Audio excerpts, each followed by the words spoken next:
Selamat siang Bu, perkenalkan nama saya Windasari Siburian, kelas 11 MIA 1. Di sini saya akan menjelaskan sedikit dari sistem reproduksi. Sistem reproduksi dibagi atas dua, yaitu sistem reproduksi pria dan wanita. Yang pertama kita akan mempelajari tentang sistem reproduksi pada pria. Sistem reproduksi pada pria dibagi atas dua bagian, yaitu bagian luar dan bagian dalam. Organ reproduksi pria berfungsi menghasilkan gamet jantan, yaitu sperma. Bagian luar yang pertama yaitu penis yang berfungsi sebagai organ eksternal untuk urinasi, yaitu ini. Bagian luar yang kedua yaitu skrotum, yaitu kantung yang di dalamnya berisi testis, yang terletak di belakang dari penis.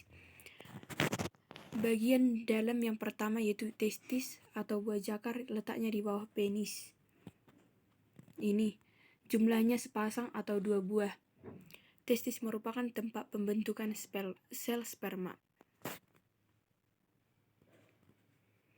Bagian dalam yang kedua yaitu saluran pengeluaran atau ductus exteriorus, yaitu yang terdiri dari epididymis yang letaknya di belakang dari penis, yaitu saluran berkelok yang menyimpan sperma sampai sperma matang. Yang kedua adalah vas deferens, saluran lanjutan dari epididymis.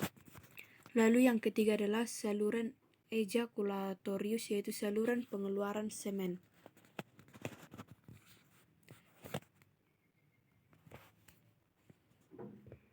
Bagian dalam yang ketiga yaitu kelenjar aksesoris. Yang pertama adalah vesika seminalis, yaitu saluran berkelok yang terletak di belakang kandung kemih. Ini adalah vesika seminalis dan ini adalah kandung kemih. Ini terletak, kita lihat dari bagian dalam, dan ini kita lihat dari bagian samping. Yang kedua adalah kelenjar prostat yang berperan untuk kelangsungan hidup sperma. Lalu yang ketiga adalah kelenjar borboretral, yaitu saluran menuju uretra sebagai saluran akhir dari pengeluaran dari urin.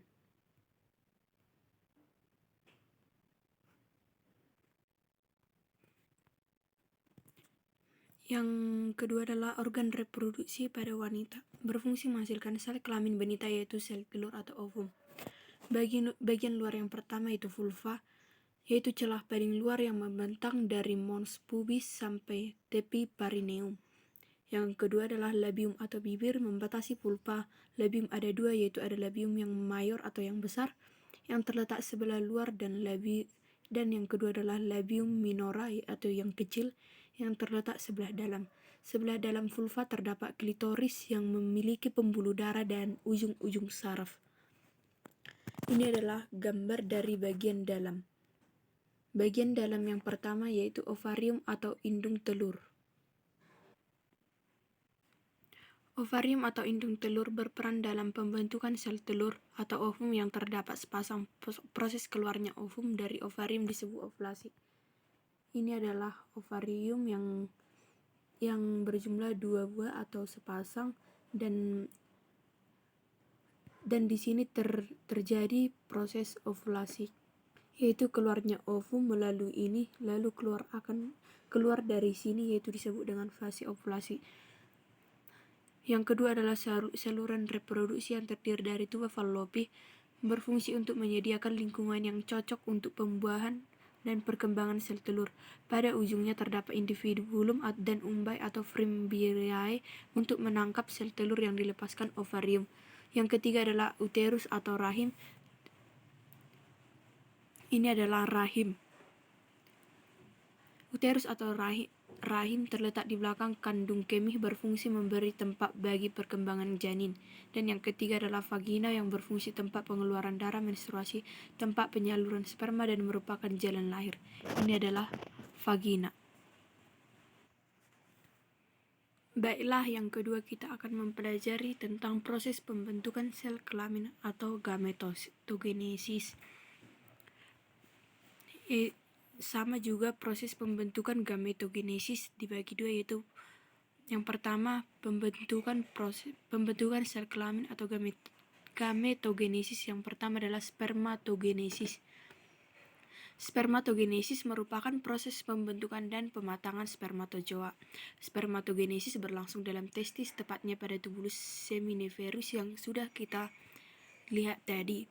Dalam tubulus seminiferus terdapat banyak sel induk sperma, yaitu spermatogonium. Ini adalah spermatogonium tersebut. Proses dari spermatogenesis yang pertama, spermatogonium atau 2N, yaitu 2N disebut dengan diploid, akan membelah secara mitosis menjadi spermatosit primer atau spermatosit pertama. Ini adalah spermatogonium yang akan membelah secara mitosis menjadi spermatosit primer. Lalu spermatosit primer akan membelah secara meiosis dan terbentuklah spermatosit sekunder, dan sifatnya sudah menjadi haploid. Lalu spermatosit yang kedua akan membelah secara meiosis yang kedua, dan hasilnya menjadi ini yang bulat-bulat 4, dan sifatnya juga haploid. Lalu ini disebut dengan spermatid. Spermatid akan mengalami pematangan menjadi spermatozoa atau sperma. Ini adalah hasilnya.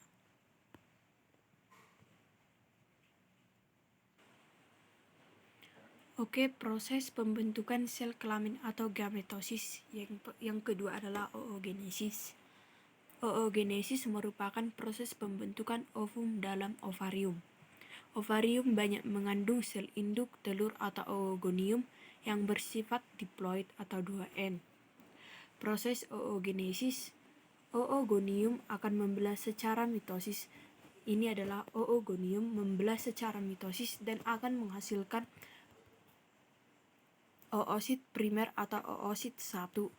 Lalu oosit akan membelah secara meiosis menghasilkan satu oosit sekunder dan satu badan kutub, yaitu badan kutub primer. Ini adalah oosit primer yang membelah secara meiosis. Lalu oosit sekunder ini akan membelah dan menghasilkan sebuah ootit yang berkembang menjadi sel telur dan badan kutub 2 yang telah berdegenerasi, dan badan kutub akan membelah menghasilkan badan kutub kedua dan juga akan mengalami degenerasi. Yang ketiga, kita akan mempelajari tentang ovulasi dan menstruasi. Siklus menstruasi wanita dibagi 4 tahap, yaitu tahap pertama yaitu fase menstruasi, tahap kedua yaitu fase pro-ovulasi, tahap ketiga yaitu ovulasi, dan tahap keempat yaitu pasca ovulasi. Yang pertama adalah tahap fase menstruasi. Ini terjadi selama kurang lebih 7 hari. Pada fase ini, kadar hormon dari progesteron dan estrogen menurun, yaitu penurunan drastis. Penurunan kadar hormon progesteron akan menyebabkan peluruhan endometrium secara ovum yang tidak dibuahi. Fase yang kedua adalah fase praovulasi. Fase ini terjadi kira-kira selama 7 hari setelah selesainya fase menstruasi. Fase ini hipofisis otak akan memproduksi hormon FSH, dan peningkatan kadar hormon FSH ini akan memicu pertumbuhan folikel di dalam ovarium. Folikel kemudian akan menghasilkan hormon estrogen. Saat kadar hormon estrogen meningkat akan memicu oogenesis. Lalu dan saat kadar estrogen terlalu tinggi, maka produksi hormon FSH dari hipofisis akan berhenti. Fase ketiga dari menstruasi yaitu fase ovulasi. Pada fase ovulasi ini, hipofisis akan memproduksi hormon LH. Saat hormon LH meningkat, maka akan terjadi ovulasi. Ovulasi terjadi pada hari yang ke-14. Setelah terjadi ovulasi ini, maka akan disebut sebagai masa subur seorang wanita. Setelah terjadinya ovulasi, maka akan terbentuk korpus luteum. Korpus luteum ini akan memproduksi hormon progesteron. Saat hormon progesteron meningkat, maka akan memicu penebalan endometrium. Yang keempat adalah fase pasca ovulasi. Pada fase pasca ovulasi ini, korpus luteum akan berubah menjadi korpus albikan. Korpus albikan ini sudah tidak dapat lagi memproduksi progesteron sehingga kadar progesteron menurun. Kemudian fasenya akan kembali lagi ke fase menstruasi seperti yang awal. Selanjutnya kita akan mempelajari tentang air susu ibu atau ASI. Setelah bayi dilahirkan, tahap selanjutnya yaitu laktasi. Laktasi merupakan fase pemeliharaan dan perawatan bayi, yaitu memberikan ASI. ASI waktu pertama kali berwarna kekuningan yang dinamakan kolostrum. Kolostrum mengandung antibodi yang tinggi sehingga mampu melawan berbagai bibit penyakit pada bayi yang meminumnya. ASI eksklusif sebaiknya diberikan kepada bayi selama 6 bulan. Semua kebutuhan nutrisi bayi terkandung dalam ASI.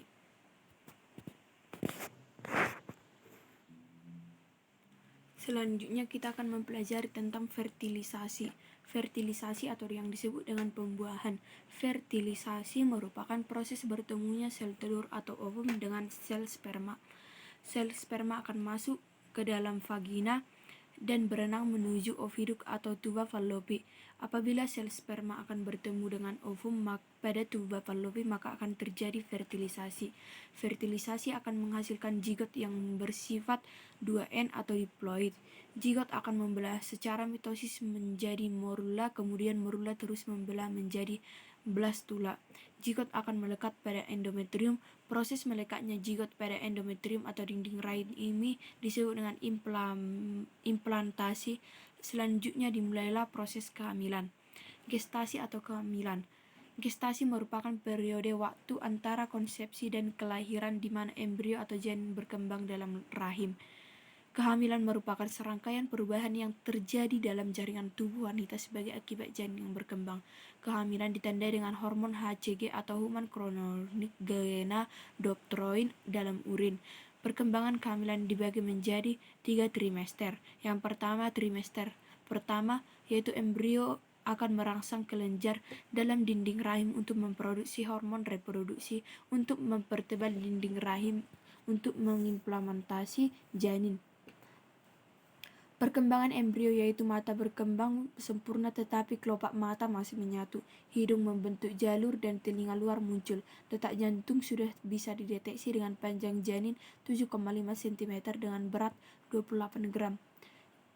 Yang kedua adalah trimester kedua, yaitu hormon HCG atau human chorionic gonadotropin akan stabil dan plasenta akan mengekskresikan progesteron untuk menjaga kehamilan. Perkembangan janin yaitu kepala sudah mulai proporsional, kulit keriput merah muda, panjang janin 27-35 cm dan berat 567-871 gram. Lalu trimester ketiga janin mencapai berat 3-35 gram dan panjang 50 cm, lenugot terkelupas dan kuku tumbuh sempurna. Lalu kita akan masuk ke persalinan. Proses kelahiran bayi diawali dengan meningkatnya hormon estrogen. Hormon estrogen berperan mengatasi pengaruh hormon progesteron yang menghambat kontraksi pada dinding rahim. Selain itu, persalinan dipengaruhi hormon relaksin dan prostaglandin. Dalam ilmu kedokteran, proses persalinan dibagi menjadi 4 tahap, yaitu tahap 1 terjadi pembukaan jalan lahir dari 1 cm sampai lengkap 10 cm. Tahap kedua yaitu pembukaan jalan lahir lengkap sampai bayi lahir, dan yang ketiga tahap dimulai saat bayi lahir sampai keluarnya ari-ari, dan tahap keempat yaitu 2 jam pasca kelahiran. Beberapa saat setelah bayi lahir dilakukan pemotongan tali pusar. Selanjutnya kita akan mempelajari tentang keluarga berencana atau KB. Keluarga berencana atau KB dibagi atas 2, yaitu kontrasepsi permanen dan kontrasepsi non-permanen. Kontrasepsi permanen yaitu cara mencegah kehamilan yang tidak dapat dikendalikan lagi. Kebanyakan cara ini dilakukan dengan cara-cara operasi. Contohnya vasektomi, yaitu kontrasepsi permanen pada pria dengan cara pemotongan vas deferensnya dan setiap ujung potongan tersebut diikat. Yang lalu pada perempuan disebut tubektomi, yaitu kontrasepsi permanen dengan cara pemotongan pada oviduk dan setiap ujungnya diikat. Kontrasepsi yang kedua adalah non-permanen. Kontrasepsi non-permanen merupakan kontrasepsi yang suatu saat masih mampu hamil atau kemampuan kehamilannya dapat dikembalikan. Metode ini dapat dilakukan dengan berbagai cara, yaitu pil, iud, atau intrauterine device, diafragma, sistem Clender, dan lain-lain. Selanjutnya kita akan mempelajari yang terakhir kita akan mempelajari gangguan dan penyakit pada organ reproduksi. Yang pertama prostatitis, yaitu peradangan prostat dan urea. Yang kedua adalah kanker serviks, yaitu kanker yang terjadi pada leher rahim yang diakibatkan oleh virus. Yang ketiga adalah endometriosis, yaitu terdapatnya jaringan di luar rahim. Endometriosis biasanya disertai dengan infertilisasi. Infertilisasi yaitu ketidakmampuan untuk menghasilkan keturunan. Pada pria, infertilisasi diartikan ketidakmampuan sperma membuahi ovum. Hal ini bisa dikarenakan tersumbatnya saluran sperma, tuba fallopi, atau gangguan rahim. Lalu sifilis, penyakit menular yang disebabkan bakteri Treponema pallidum. Penyakit ini dapat ditularkan melalui hubungan seksual, transfusi darah, dan dari ibu ke janin. Yang ketiga adalah gonorrhoeae, yaitu infeksi akut yang menyerang selaput lender dari uretra, serviks, rektum, dan lain-lain yang disebabkan oleh bakteri Neisseria gonorrhoeae. Gejala berupa sakit ketika BAK dan keluar nanah atau buang air kecil dan keluar nanah berwarna kuning hijau. Yang terakhir adalah infeksi trichomonas, yaitu sebuah infeksi umum yang terus-menerus disalurkan kencing perempuan yang diakibatkan protozoa Trichomonas vaginalis. Gejala berupa peradangan saluran kencing. Sekian dari penjelasan tentang sistem reproduksi yang saya jelaskan. Banyak kesalahan dan kekurangan. Saya mohon dapat dimaklumi. Sekian dan terima kasih.